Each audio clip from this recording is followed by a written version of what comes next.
un élément intéressant à étudier en ce qui concerne la conscience pure, ou la conscience dans ses différents états, c'est le fil de la conscience. Sur le plan créatif ou sur le plan génératif, la conscience, plus elle devient éveillée, plus elle est intégrée, plus elle s'épure, plus son filon devient un élément présent chez l'homme. Bon, j'appelle ça le fil de la conscience. Et développer le fil de la conscience ou apprendre à le développer, c'est important parce que ça nous permet de développer une grande identité personnelle. La raison pour laquelle l'homme a de la difficulté avec son identité personnelle, c'est parce que il a de la difficulté à cerner son intelligence, à la vibrer. Il la réfléchit, mais la vibre peu. Alors que s'il s'habitue à développer le fil de la conscience, il est forcé dans ce processus-là à la vibrer plus et la réfléchir moins. Et quand un homme vibre sa conscience, il la réfléchit peu, il s'aperçoit que le fil devient de plus en plus constant, consistant, permanent, instantané. Et comme résultat, il se développe chez lui une identité très profonde. Et une fois que l'homme a une grande identité personnelle, à cause de ce fil de la conscience qui s'est développé au cours des années, il commence à toucher du doigt les points importants d'une créativité potentielle. Parce que chez l'homme, le phénomène de la créativité, qu'est-ce que je vais faire, qu'est-ce que je voudrais faire, qu'est-ce que j'aimerais faire, c'est une question importante. Il y a beaucoup d'individus qui se cherchent par rapport à une définition, par rapport à un potentiel créatif. Et le fil de la conscience résout ce problème-là.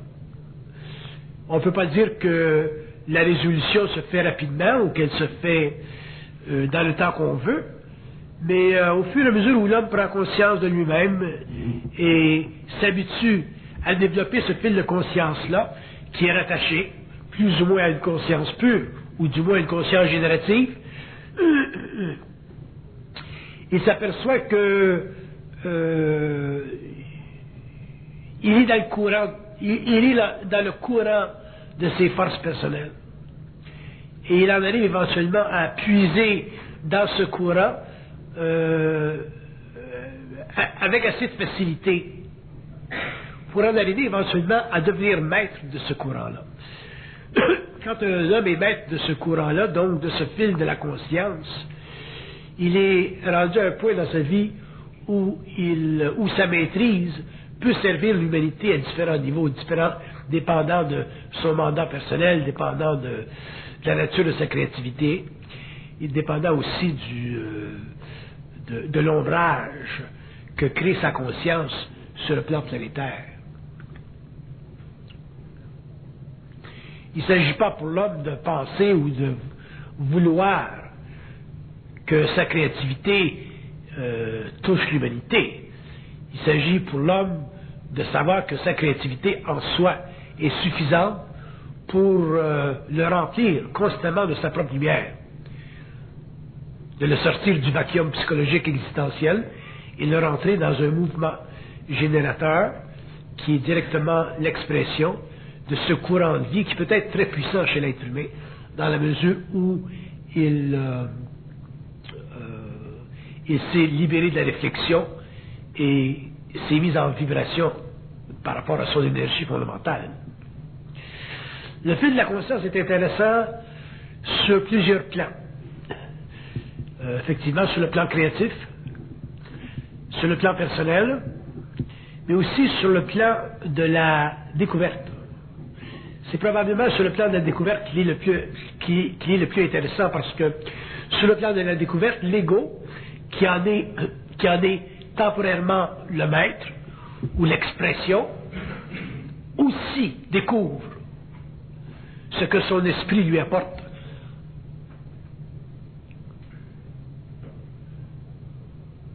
Alors, quand l'ego est en mouvement créatif à cause du fil de la conscience et qu'il découvre au fur et à mesure où il est dans ce courant-là, l'expression de cette lumière-là, c'est très intéressant pour lui. C'est à ce moment-là qu'on peut dire que le travail de l'âme est une sorte de jouissance, est une sorte de plaisir très vital, très fondamental, qui touche à tous ces aspects et qui lui permet de rayonner dans sa manifestation humaine. Donc le côté de la découverte, en ce qui me concerne, est probablement le côté le plus intéressant de ce fil de conscience-là. Si vous ne découvrez pas quelque chose par le biais de ce fil de conscience-là, c'est que vous n'êtes pas suffisamment libéré du connu. À ce moment-là, vous allez vivre les écueils de la mémoire, vous allez vivre certains doutes, votre conscience va se frotter contre ce que j'appelle les tombeaux de la civilisation, autrement dit les formes qui font partie de la mémoire de la race.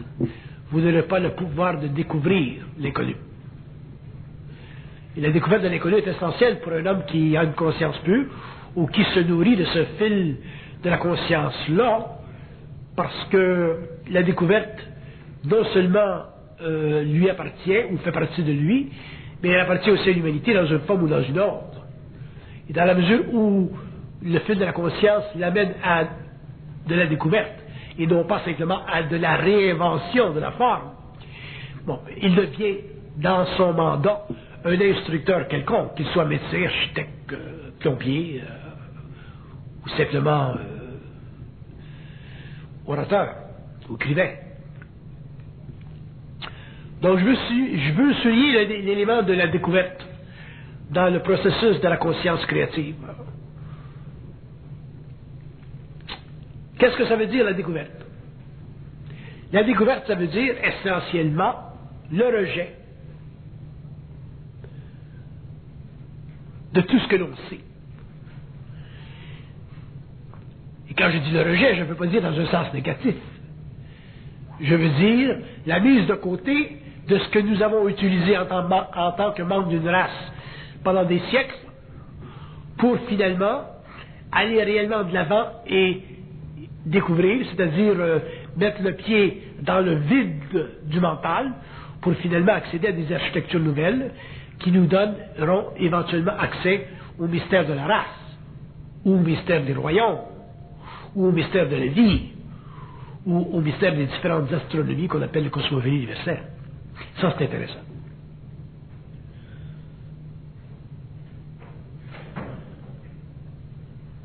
Mais l'homme ne peut pas s'épuiser dans le processus de la découverte. S'il s'épuise, c'est parce qu'il n'est pas encore habitué à cette infinitisation de sa propre lumière. Donc à ce moment-là, il va sentir qu'il n'est pas en contrôle de cette énergie. Il va parler, mais il ne saura pas quand s'arrêter. Il ne pourra pas mettre les frontières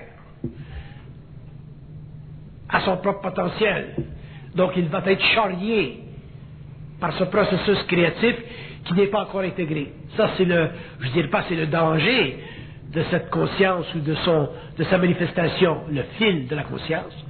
Mais c'est une chose que l'homme devra, avec le temps, en arriver à maîtriser. C'est comme un type qui fait le kayak sur une rivière qui est en torrent, une rivière torrentielle. Il faut qu'il ait le contrôle. Sinon, c'est la rivière qui a le contrôle. Avec le fil de la conscience, c'est la même chose. Il faut que l'homme ait le contrôle. Et ça prend un certain temps pour arriver à avoir le contrôle, parce que, au début, l'ego est ébloui. L'ego est rendu sensible à une capacité de son esprit qu'il n'avait pas connue auparavant. Parce qu'il était effectivement endigué par les forces de l'âme et automatiquement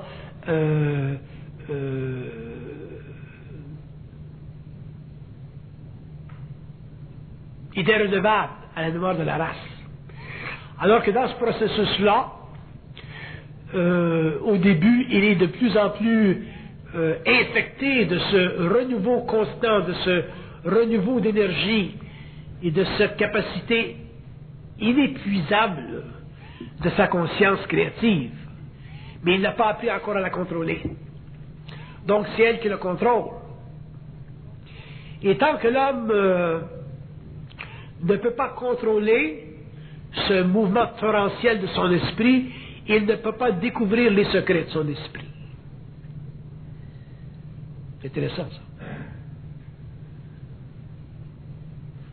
Autrement dit, pour découvrir le secret de cette rivière quand vous êtes en kayak, il faut que vous puissiez vous arrêter quelque part dans la géographie de cette rivière-là et regarder où vous voulez, dans le fond.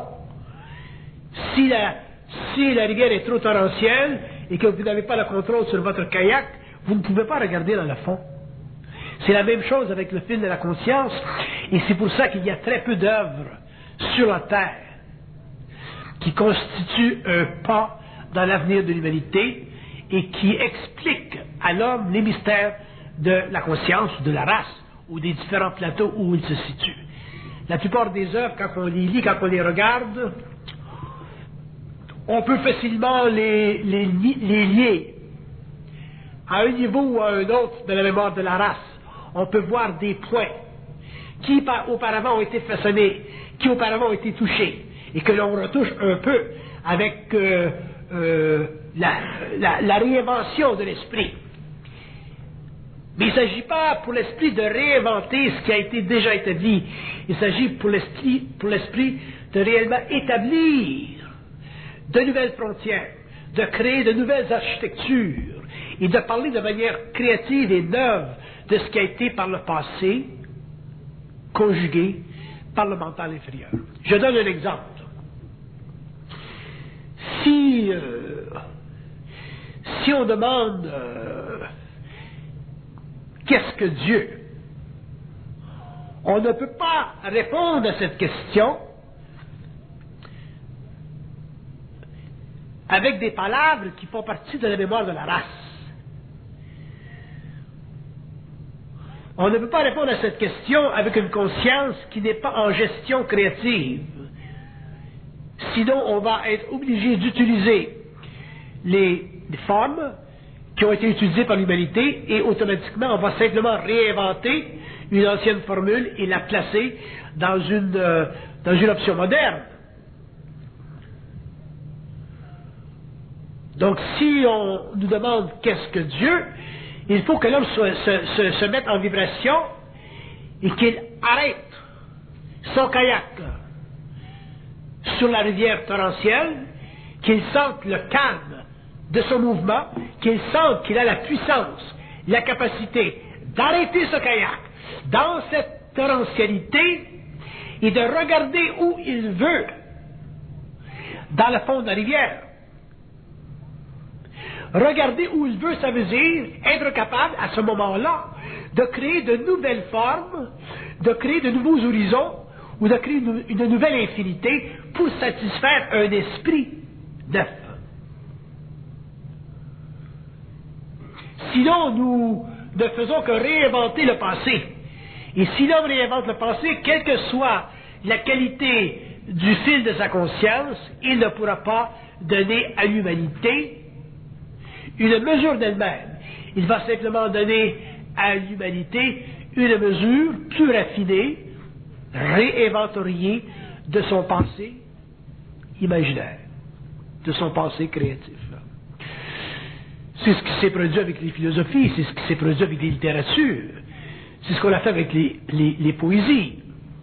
On n'a pas été capable de redonner, et même avec l'ésotérisme, avec l'occultisme, on n'a pas été capable de redonner à l'humanité, de refaçonner la forme à la mesure d'un fil de conscience qui était sous le contrôle de l'ego qui plane au-dessus des forces de l'âme, donc qui plane au-dessus de la mémoire de la race. Et l'homme a le pouvoir de faire ça. Ça fait partie de sa conscience, ça fait partie de son esprit, ça fait partie du domaine de l'esprit. Et chaque esprit humain a son domaine, c'est-à-dire que chaque esprit humain a une capacité quelconque. Il y a des esprits qui ont des capacités un peu plus larges, un peu plus universelles, mais toutes les capacités des esprits, tous les domaines des esprits font partie d'une même conscience, qu'on peut appeler la conscience universelle, ou qu'on peut appeler la conscience pure. Donc il ne s'agit pas pour l'homme de développer ou de réinventorier les anciennes conventions à la lueur d'une modernité qui pense être avancée.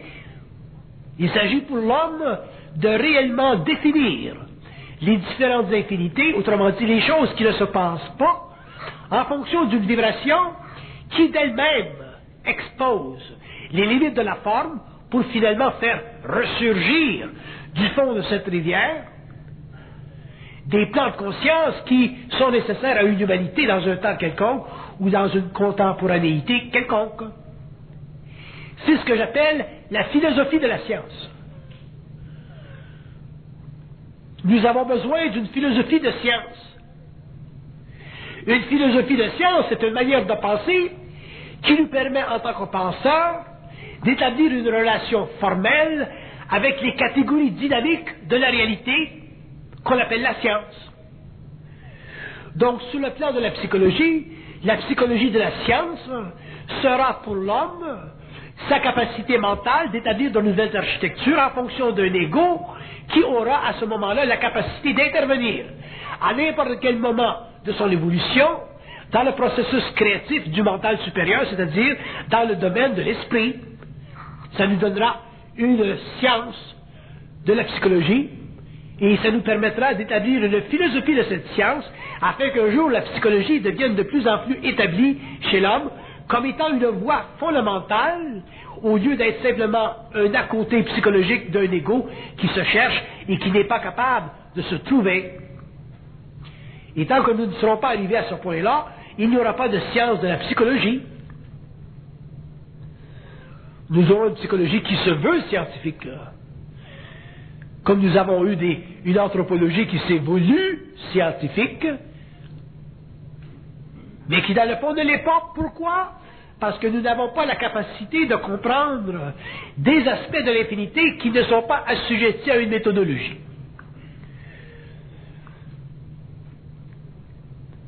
Ce n'est pas simplement par une méthodologie que l'homme peut savoir des choses.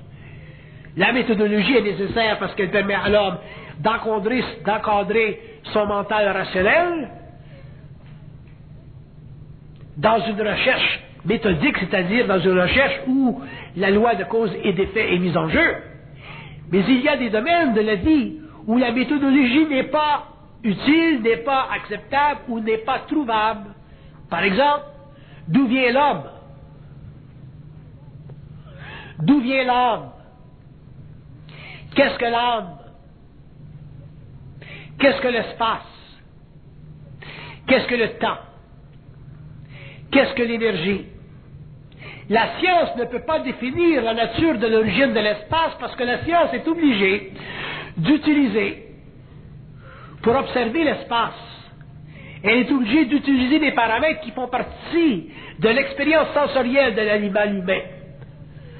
Alors que l'esprit, lui, s'il veut étudier l'espace, le phénomène de l'espace ou le phénomène du temps, il est capable, par abrogation pure, d'établir que la relation entre le temps et l'espace fait partie des conditions fondamentales du mouvement de l'énergie dans un univers qui s'expose constamment à la multiplication des rayons originaires. Ça fait partie des lois de l'esprit, ça fait partie des lois de l'énergie, ça fait partie des lois un jour de la science. Lorsque la science aura découvert que la nature de la réalité est foncièrement liée au pouvoir de l'esprit et non pas à l'approximation rationaliste d'un intellect marginal, c'est-à-dire d'un intellect qui est fondé simplement sur l'observation des sens.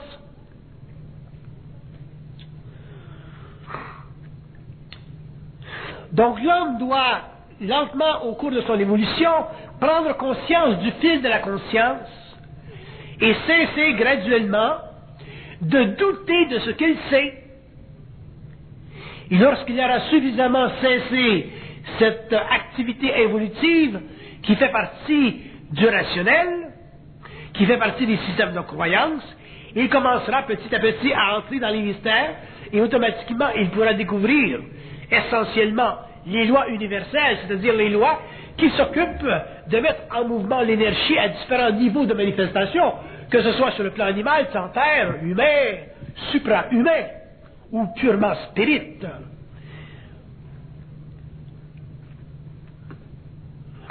Sinon, nous sommes voués à vivre dans des enclos. Nous sommes voués à vivre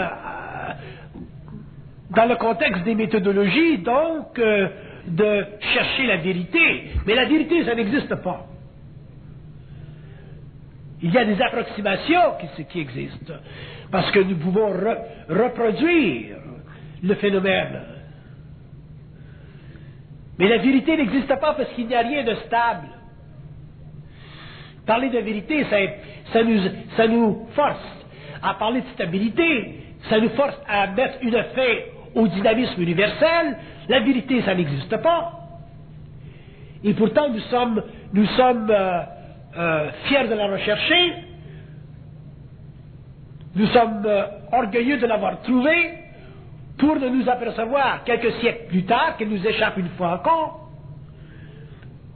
Donc l'homme devra se libérer de sa quête de la vérité, et ceci, ça ne sera pas facile parce que à la vérité est lié le besoin de la croyance. Il faut que vous croyiez à la vérité que vous avez découverte. À quoi sert un homme qui a découvert la vérité s'il n'y croit pas?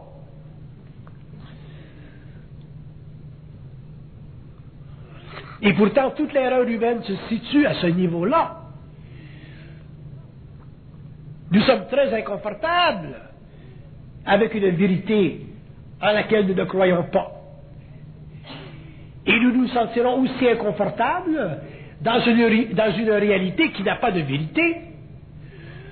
Nous devrons, avec les siècles, nous exposer à des retours en arrière, parce que nous n'aurons pas la force de regarder en avant. Mais ça fait partie de la dynamique de l'esprit et de l'âme, ça fait partie du combat entre l'âme et l'esprit. Un être incarné, donc, un être qui a une conscience expérimentale, sera toujours forcé de constater que ce qu'il a su ne convient pas à ce qu'il apprendra demain, que la vérité qui lui était chère pendant un moment de sa vie, demain sera totalement retournée contre lui lorsqu'il aura finalement gravi certains niveaux ou degrés de ce que nous appelons le réel.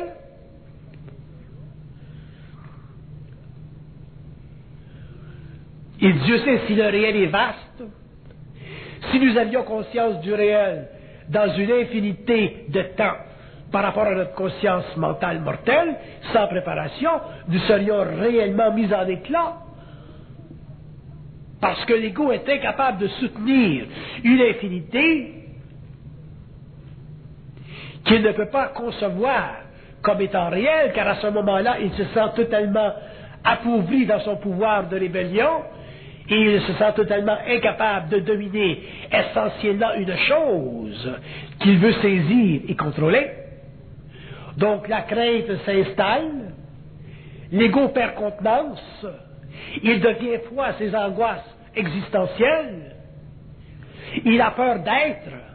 Un ego qui a peur d'être ne peut jamais gravir la conscience de son mental cosmique, universel. Mais pourquoi l'homme peut vivre la crainte d'être? Parce qu'il n'a pas la certitude de dominer la forme. Si l'homme avait la certitude de pouvoir dominer la forme, jamais il n'aurait la crainte d'être. Donc, quelle que fût son expérience, sous le plan matériel, astral, morontiel, il serait toujours libre devant les formes qui affluent vers lui dans l'écran ou dans le tableau de sa conscience morontialisée. Il serait totalement imperturbable, il serait le maître des maîtres, il n'aurait plus besoin de Dieu, et il pourrait à ce moment-là découvrir, dans le mouvement occasionnel de sa conscience nouvelle, que la nature même de l'atome est directement lié avec des aspects fondamentalement temporels de sa conscience lumière, il serait qu'il y a une relation entre la conscience atomique et sa conscience fondamentale. Il pourrait à ce moment-là se composer des corps subtils, voyager dans le temps, retourner à la forme et se libérer de la forme selon ses besoins. Il n'aurait plus besoin de mourir dans le sens fondamental de l'évolution, c'est-à-dire retourner à l'astral ou au plan des morts ou au plan des entités ou au plan des âmes. Il serait mort au ciel, donc il pourrait travailler avec des entités qui ne font pas partie des forces satanisées. Il serait réellement un homme bœuf, un homme nouveau, il serait un géant parmi les nés de l'évolution. Pourquoi? Parce qu'il aurait finalement découvert que la relation entre lui, l'infinité, et les intus de l'infinité, c'est-à-dire cette conscience qui vient vers lui constamment sous forme de vibration, doit être mise en contrôle de l'ego, un peu comme le kayak sur la rivière torrentielle, pour qu'il puisse regarder dans le fond des choses. Mais regarder dans le fond des choses, ça veut dire regarder où il veut, pas seulement où on lui indique que vous pouvez regarder là, mais pas là. Ce qui a été la situation de l'évolution. On pouvait regarder là, mais pas là.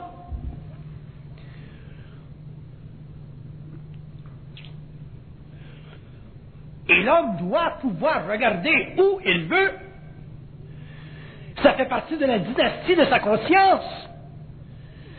Ça fait partie de la royauté de son moi. Ça fait partie de la liberté de son esprit. Ça se situe au-delà des confins de son âme et de l'emprisonnement karmique de son état. L'homme est un être libre. Il est un être de lumière. Mais un être de lumière, ce n'est pas un être spirituel, comme on l'a, pendant l'évolution, pensé. Un être de lumière, c'est un être qui a la capacité d'être intelligent. La capacité d'être intelligent. L'intelligence, ce n'est pas gratuit. L'intelligence, c'est une montagne, c'est un mouvement, c'est un développement de l'être, c'est une descente de l'esprit sur le plan de l'expérience planétaire où se situe l'âme incarnée pour la forcer à se libérer de ses craintes karmiques. C'est là que l'esprit commence. C'est là que l'homme devient roi, c'est là que l'homme devient sûr, c'est là que l'homme entre dans son autorité, c'est là que l'homme n'appartient plus à la cinquième race racine, c'est là que l'homme n'appartient plus psychologiquement ou au niveau des idéologies à sa civilisation. Il a un regard pour sa civilisation, il observe les lois évolutives de sa civilisation, mais il n'appartient pas à sa civilisation parce qu'il n'a plus le questionnement de sa civilisation.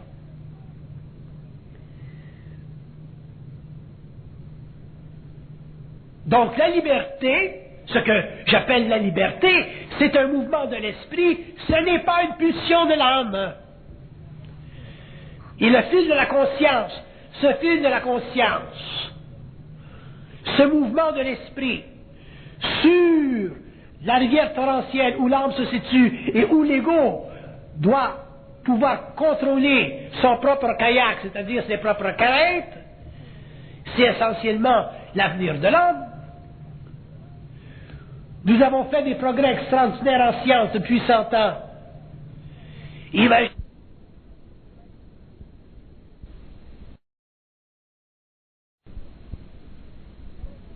ce que nous ferons dans 1000 ans, dans 2000 ans, où sera l'esprit de l'homme dans 2000 ans?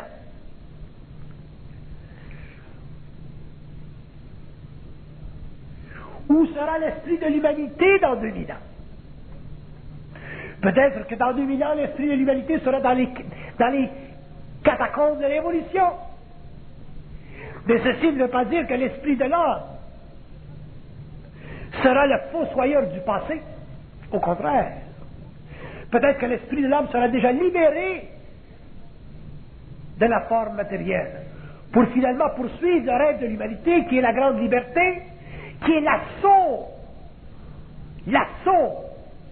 des dominations. Qu'est-ce que l'homme cherche le plus dans sa vie?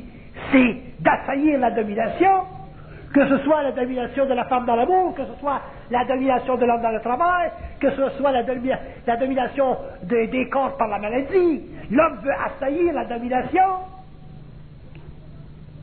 Mais pour que l'homme soit le vainqueur, pour que la lumière soit sur la terre, la force fondamentale, l'expression fondamentale de ce que nous appelons l'homme animal, l'homme intelligent, la conscience en évolution, il faut que l'ego s'habitue, au cours des siècles qui viennent, à retravailler sa matière.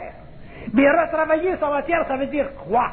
Ça veut dire retravailler ses craintes, les mettre de côté, pour finalement assaillir ce qui vient contre lui, ce qui le domine, ce qui l'empêche, ce qui le réduit, ce qui l'empêche de découvrir son identité ultime, qui est quoi? La capacité de critiquer absolument l'infinité. C'est là que commence la connaissance. La connaissance ne vient pas dans la spiritualité et ses abus, et ses conventions, et ses conneries. La connaissance commence là où l'homme cesse d'être planétaire, là où il cesse d'être une âme infortunée par la mémoire de la race. La mémoire de la race, c'est le caca des esprits incarnés. Il n'y a rien dans la mémoire de la race qui puisse donner à l'homme l'indication, la puissance, la volonté que les philosophes ont cherché depuis des siècles.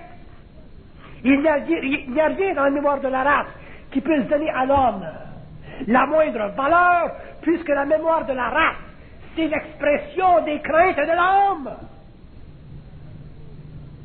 L'esprit, c'est de la conquête. Ce n'est pas de l'observation. L'esprit n'observe pas Dieu, l'esprit n'observe pas les conventions. L'âme, oui. L'âme a besoin de Dieu. Elle a besoin d'une convention. Elle a besoin d'un empire à l'intérieur duquel elle évolue, alors que l'esprit domine les empires. L'esprit est libre. L'esprit s'affranchit de la conscience, ce que j'appelle de la conscience évolutive, de la conscience future. C'est un mouvement de l'esprit qui, naturellement, s'oppose à tout ce qui le domine. Et c'est à partir de ce moment-là que l'homme découvrira que le fil de sa conscience est un fil éternel et que ce fil peut s'enrouler autour de n'importe quelle forme, l'étrangler, la faire éclater, pour que se présente à sa nouvelle vision une nouvelle lumière, c'est-à-dire une nouvelle façon de voir l'infinité. Donc notre expérience sur le plan matériel, toutes nos expériences, qui sont forcément difficiles, qui nous réduisent forcément à une vie stupide, nos expériences font partie du travail de l'âme, de la transmutation de l'âme, pour que de cette transmutation s'exercisent les craintes et pour qu'apparaisse finalement sur le plan humain une sorte de monontialité, c'est-à-dire une sorte d'unité entre l'esprit et la matière. Si nous sommes capables de comprendre nos expériences à tous les niveaux, celles de l'homme, celles de la femme, non pas en fonction de nos faiblesses, non pas en fonction de nos craintes, mais en fonction de notre ajustement à notre réalité plus grande que toutes ces craintes, nous verrons que tout ce qui nous arrive sur le plan matériel, c'est un jeu de l'esprit, c'est une condition de l'âme, et ça ne doit pas affecter l'ego. Et moins l'ego sera affecté dans ce conditionnement, dans cette épuration, dans ce travail cosmique de grande échelle, dans cette conscience expérimentale, l'homme sera de plus en plus libre et pourra finalement changer les vêtements, la couleur des vêtements qui depuis des générations ont couvert son corps meurtri. L'homme pourra finalement être éclatant, pourra être réel et finalement se libérer de ce qu'on appelle la mémoire de la race et aussi des forces qui ont soutenu pendant son évolution la souffrance de son âme. La seule raison pour laquelle nous souffrons, c'est parce que nous sommes ignorants. Sinon, il n'y aurait pas de souffrance. Et ne vous imaginez pas, parce que votre orateur est un initié, qu'il est totalement libre de l'ignorance. Ce n'est pas parce que je parle à l'homme que je ne m'accuse pas moi-même, avec probablement cette différence que je suis plus conscient du jeu de la vie que vous. Moi aussi, je veux le repos. Moi aussi, je veux me reposer. Moi aussi, je veux goûter de la vie, comme l'homme simple goûte de la vie. Tous les hommes veulent la paix. Mais les hommes doivent aller à l'école. Et l'école doit être réelle. Ce qu'on enseigne doit être réel. Et comment on peut savoir qu'elle est réelle? Non pas par la croyance. L'homme qui me croit est foutu, parce qu'il ne sera jamais par lui-même.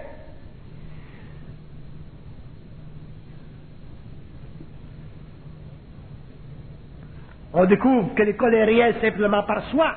On voit les pas accomplis, on voit les pas qui nous amènent là, on voit qu'avec le temps, on sait plus, et on voit qu'avec le temps, il y a en nous moins de crainte.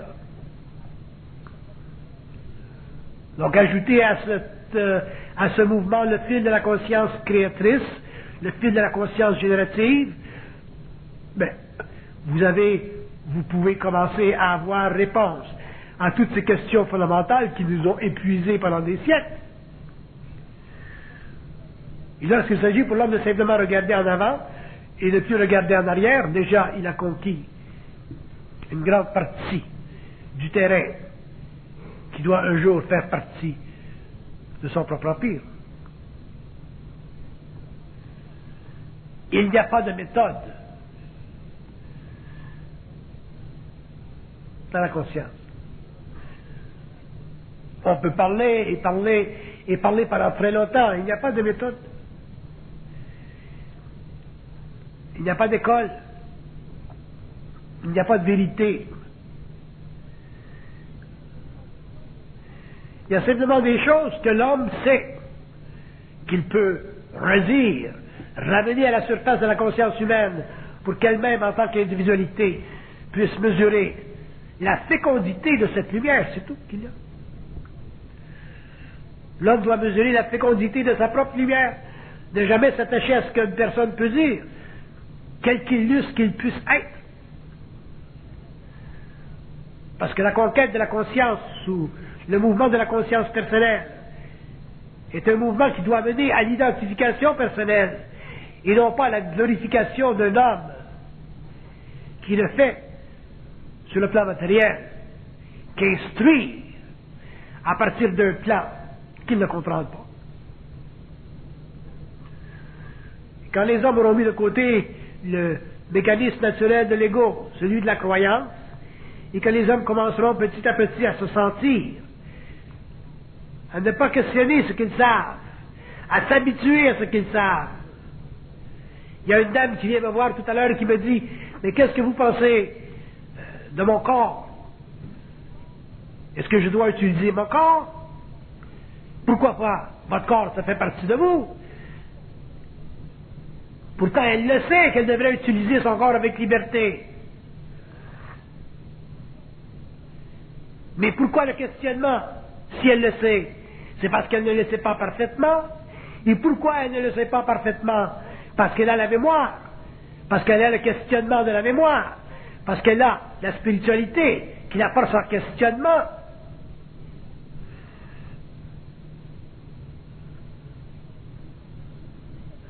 Et toute notre existence, toute notre expérience est fondée sur le doute. Nous avons passé notre vie à douter de nous-mêmes. C'est pour ça que nous avons aujourd'hui les ailes coupées et que nous ne pouvons plus savoir par soi et que nous sommes obligés d'aller voir des bonhommes comme moi pour avoir l'impression d'avancer, alors que des bonhommes comme moi ne servent absolument à rien autre que de dire que la vie, elle est présente chez tous les hommes et que personne n'est plus intelligent que l'autre. Il y a simplement des êtres qui sont plus habitués que d'autres à réaliser leur ignorance.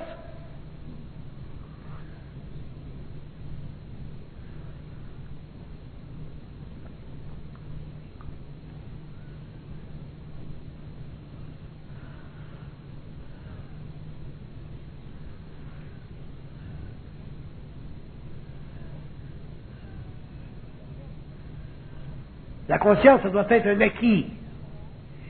Un petit acquis d'abord, et ensuite un plus grand acquis. Mais ça doit être un acquis.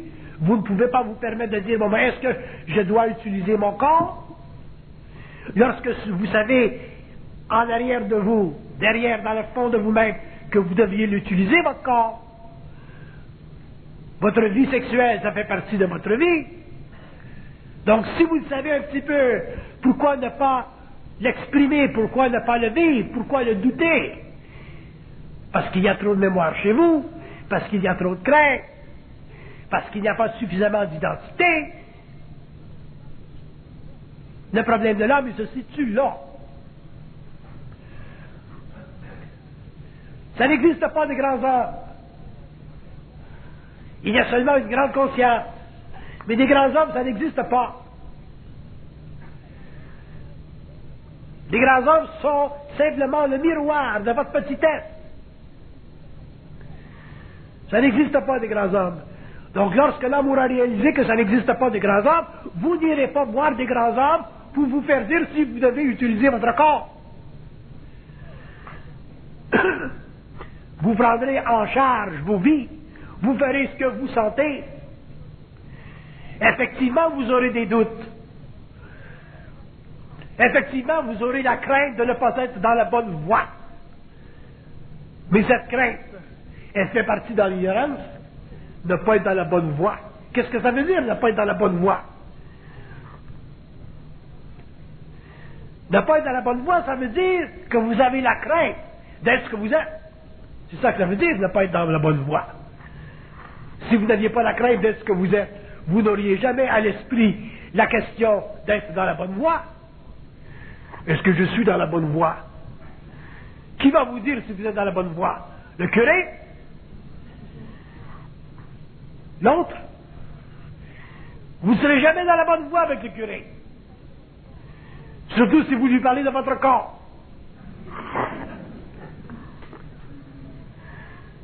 Vous ne serez jamais dans la bonne voie avec le curé. Surtout si vous lui parlez du monde des esprits.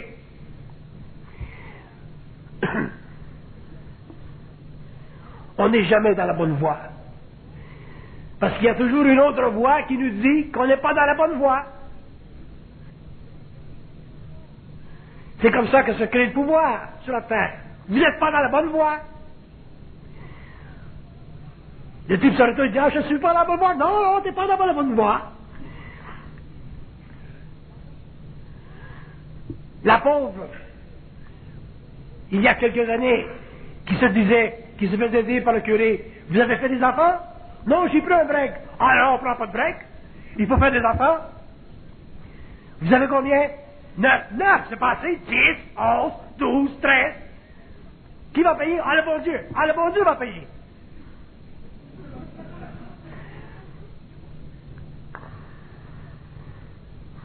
Vous n'êtes pas dans la bonne voie.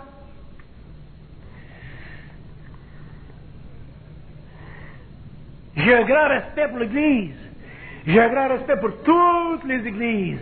Mais je n'ai aucun respect pour leur ignorance. Ce sont leurs fonctions civilisatrices que je respecte.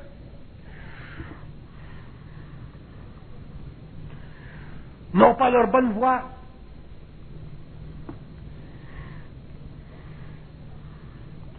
Donc, si vous me demandez quel est le plus grand problème de l'homme, de n'importe quelle nation, il croit. Habituez-vous à ne pas croire et vous découvrirez votre propre voie. Vous découvrirez qu'elle est bonne, votre voie. Vous découvrirez qu'il est bon, votre corps. Qui vous permet de vous grounder votre corps. Parce que si vous n'utilisez pas votre corps, vous allez vous débalancer sur le plan spirituel, vous allez devenir gaga.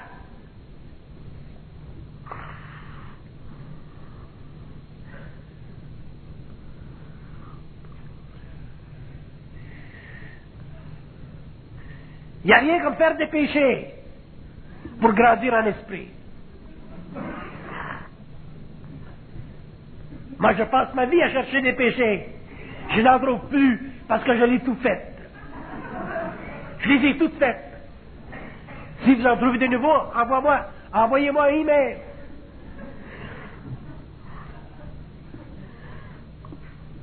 J'ai appris énormément de choses quand j'ai fait des péchés. J'ai appris à ne pas me douter. J'ai connu mes craintes. Il n'y a rien comme les péchés. Merveilleux. Quand j'ai laissé l'église, on m'a dit, ah, tu fais un péché. Très bien, j'ai appris. Je suis devenu autonome. Il faudrait que j'écrive un livre un jour. Comment faire des péchés? Quel péché? Il y a des péchés qu'il faut faire, il y a des péchés qu'il ne faut pas faire. Mais ce sont les péchés qu'il faut faire qui sont intéressants. Les péchés qu'il ne faut pas faire, on les connaît. Il ne faut pas tuer. Si on ne peut pas nous tuer, si vous venez me tuer, je vais vous tuer. Effectivement, c'est un bon péché.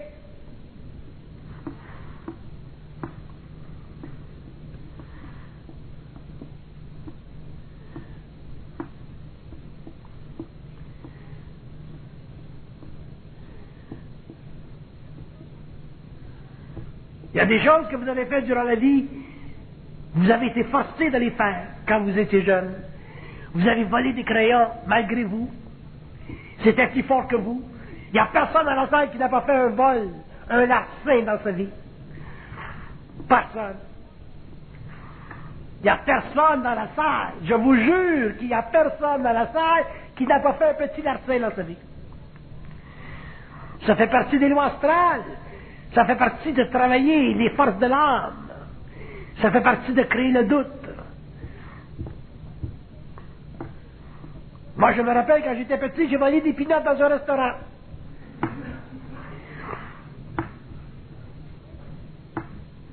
Ma mère m'a grondé. J'étais bouleversé. Une fois, j'étais allé dans un magasin sur la rue Saint-Hubert. C'était sa fête. J'ai voulu lui apporter un petit cadeau. J'avais volé un petit plat. J'ai ramené le petit cadeau à la maison. J'ai dit, c'est ta fête, maman. Bonne fête. Où tu as pris l'argent pour acheter? Première chose qu'elle me fait, elle me ramène chez le juge. Et le juge me dit, tu vois mon petit, il y a une épingle dans mon bureau. Cette épingle ne t'appartient pas. J'ai compris. J'ai pleuré. Je me suis fâché contre ma mère. Donc elle m'a fait reconnaître qu'il y avait des péchés qu'il ne fallait pas faire. C'est comme ça qu'on apprend. Mais il y a des péchés qu'il faut faire. Ça fait partie de la vie.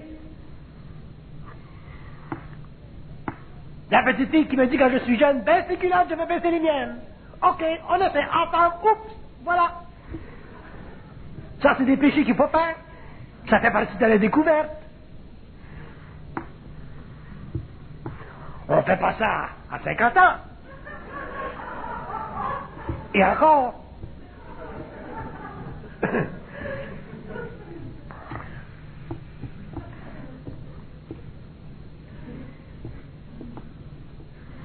Mais il y en a qui le font. Donc, qui peut les juger? Il dit, ah, ces deux-là, ils baissent les culottes en même temps, à 50 ans. Personne ne peut les juger.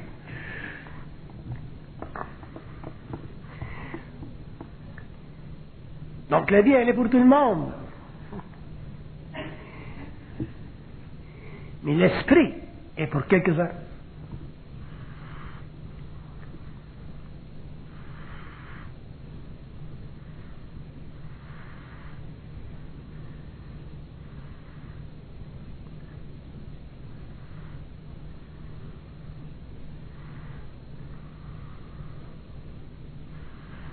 Question?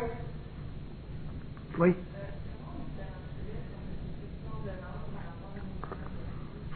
Comment on différencie les pulsions de l'âme par rapport au mouvement de l'esprit? Les pulsions de l'âme nous mènent toujours sur le plan d'expérience. Alors que le mouvement de l'esprit, il nous amène plus loin dans la destruction de nos craintes. Il nous amène plus loin dans la réalisation de notre identité. Donc, sur le plan de l'âme, vous avez l'expérience. Sur le plan de l'esprit, c'est la découverte de soi.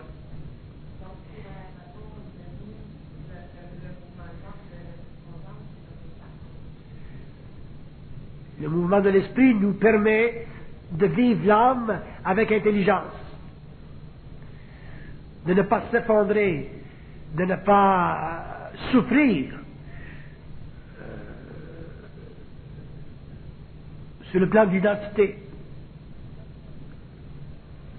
L'esprit, c'est créateur, ça nous amène plus loin. Alors que l'âme, ça revendique quelque chose. L'âme, ce n'est pas créatif. L'esprit, c'est toujours créatif. Question?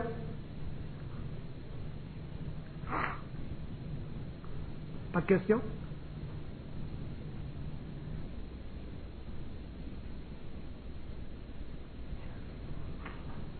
Pas de question? Vous allez sortir, vous allez dire, j'aurais dû lui demander une question.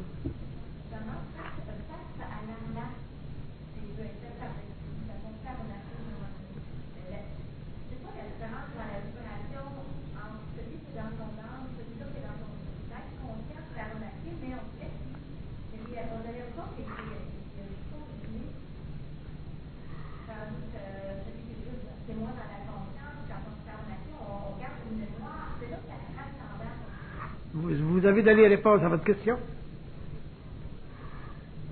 Quand vous êtes dans l'âme, vous vivez une réaction, vous vivez toujours sur le plan de la crainte.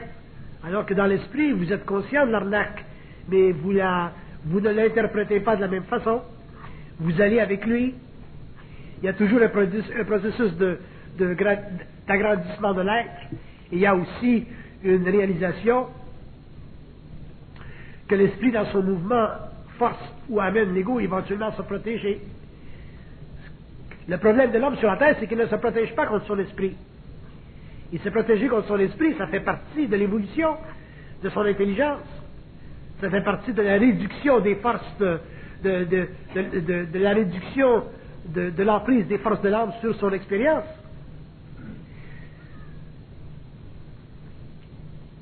Se protéger, c'est la conscience. De la conscience, ça se protège. Parce que ça devient de plus en plus intelligent, les arnaques.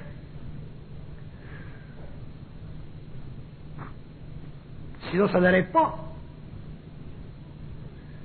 Je vois des gens qui vivent leur expérience et je me dis, mais pourquoi elle n'a pas fait telle chose ou pourquoi elle n'a pas fait telle chose, qui pour moi sont évidentes, mais qui pour eux ne le sont pas, parce qu'ils n'ont pas suffisamment l'expérience de l'esprit. Pour être en esprit, il faut avoir beaucoup de vigilance. Parce que c'est très présent, c'est très créatif, c'est toujours là pour faire grandir. Mais on veut se reposer aussi de ce travail qui est créé, qui se fait tout le temps. Ça demande de la vigilance. Se protéger contre l'esprit, c'est probablement une des premières choses que l'homme devra apprendre dans son évolution. Après ça, ça va pas mal. Ça va assez bien. On ne souffre pas de la même façon.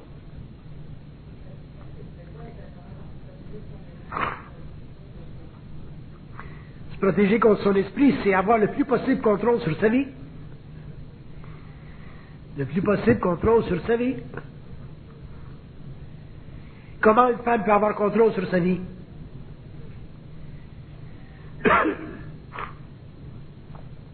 Regardez où vous souffrez. Amenez-vous à avoir un contrôle sur votre vie. Même chose pour l'homme.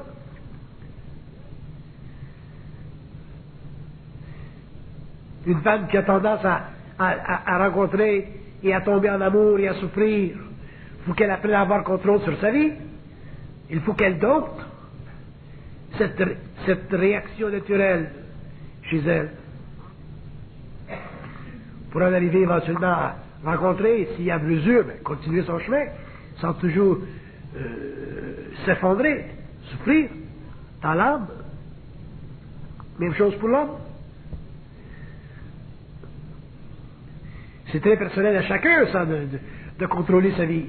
Très personnel à chacun. Je pourrais même dire, si vous souffrez dans votre vie, c'est parce qu'il y a un niveau de contrôle que vous n'avez pas établi. Et ça va jusque dans la maladie. C'est pour ça que sur le plan de la maladie, l'homme doit se protéger, doit développer une conscience préventive. Protégez vos corps de ce qui pourrait vous arriver dans 5, 10, 15 ans. Faites attention à ce que vous mangez. Faites attention où vous mangez. Vous mettez dans votre automobile de la bonne gasoline. Ne mettrez pas dans votre corps de la cochonnerie. Et ça n'est pas facile aujourd'hui parce que nous vivons dans une société où la nourriture est totalement industrialisée. Éduquez-vous, informez-vous, lisez sur la bonne nourriture, sur la santé, la médecine préventive. Parce que si vous êtes malade dans votre corps, la vie va être très difficile. Aujourd'hui, vous êtes jeune, pas de problème. C'est justement quand vous êtes jeune qu'il faut vous protéger de demain. Si vous êtes plus avancé en âge, commencez à redresser le mal que vous vous êtes causé pendant des années. C'est ça la prévention, c'est ça la protection. Et ça, c'est sur le plan de la maladie. Faites la même chose sur le plan de la finance, sur le plan des argents, de l'argenterie.